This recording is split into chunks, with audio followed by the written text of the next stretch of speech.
Alright guys, today we are looking at the Fly-X3 Plus smartphone stabilizer so you can get some nice smooth camera movement. It's by iCan. Oh. She's, you reckon she's single?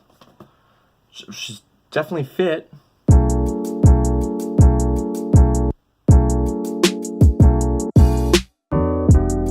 But before we get into looking at this and testing it out, I look like shit, so I'm just gonna change it to some better.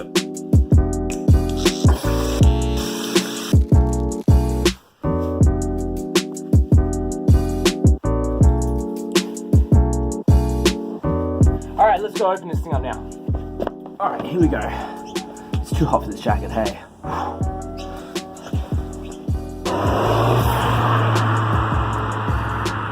Alright, that's much cooler. Let's get into opening this case. First things first that I'll get out of the way is just this shoulder strap. So it comes in this nice case that you can carry around on the road with you. You can sling it over your shoulder. It's a little big, but you know, it's a gimbal, so it needs a lot of parts. Let's start with the gimbal, the important part. It comes with the larger smartphone mount on it out of the box. It does come with a smaller smartphone mount. It also comes with a GoPro mount, so I know they're a little bit hard to keep stable. They've got good image stabilization on them already, but this will just revolutionize the whole thing. So that's handy. You've got all your little portable cameras that can fit on this gimbal. In the lids, we have the Ziploc container full of the counterweights. We'll get to that in a second. And on that, you might be noticing that in this bag, we're missing the 2 batteries and the charger. They're charging at home. So we're gonna go check them out right now. Let's do it. So you get 2 batteries out of the box. These come with an indicator on the bottom just to let you know how much juice you've got. It looks like a gun mag because, well, basically that's how it fits into the bottom. Comes with an Australian, a US, a UK, and a European plug. So if you need to do some filming in some of the widest places on Earth, then you're not gonna have any problems charging this thing. When you first plug it in, the indicator is gonna show red and eventually it will go blue. It'll show you how much it's charged. It'll take about 2 to 3 hours to charge from empty to full. And as that's happening, there's just a little initial setup that you need to do.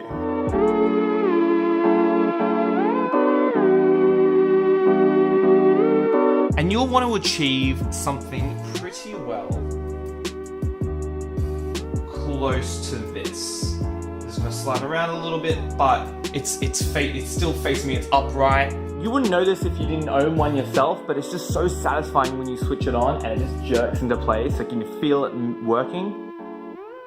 Oh, I love that. I fucking love that. Yeah, buddy. Basically now, if you see, gimbal at work. All right, enough fucking around, let's go do this.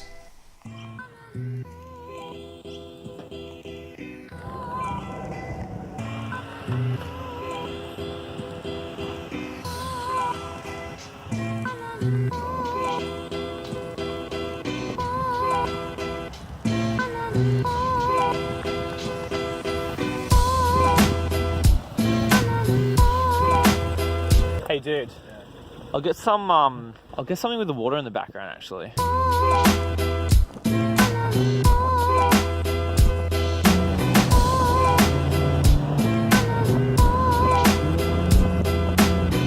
I'm a bit of a gimbal virgin. Before this, I hadn't even touched a shot stabilizer, even as a friend.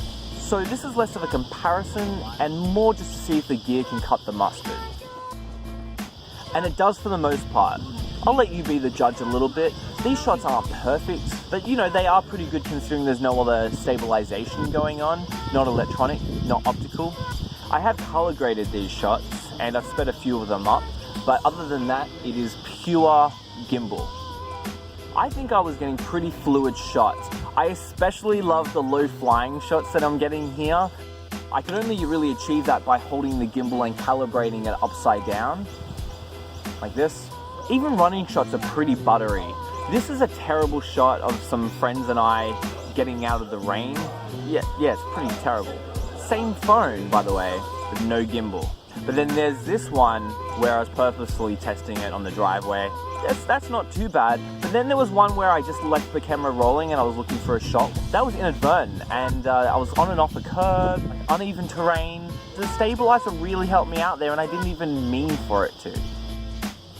It takes about 5 minutes with the stabilizer to get a feel for how it intuits your movement.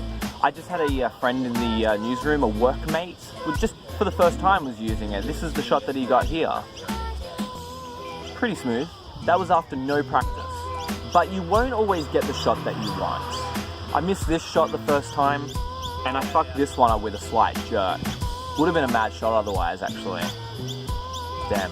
The trick I found was you have to be gentle but decisive with your movements.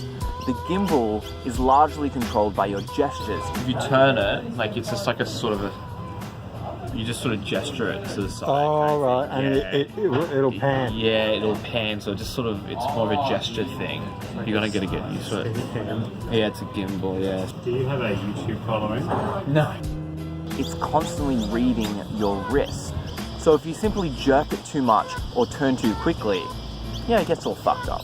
One small but perhaps obvious downside to this is that it doesn't like fighting the wind. It gets a little bit of that wobble, like you can see. It also doesn't like fighting sticks on trees. Another downside is for GoPro users specifically. Out of the box, the mount is only for Heroes 3 and 4. However, I haven't tested this, but I imagine that this hinge can probably fit your existing mounts if you already have one. The iCam website, however, does sell a Sessions mount. So should you get this gimbal?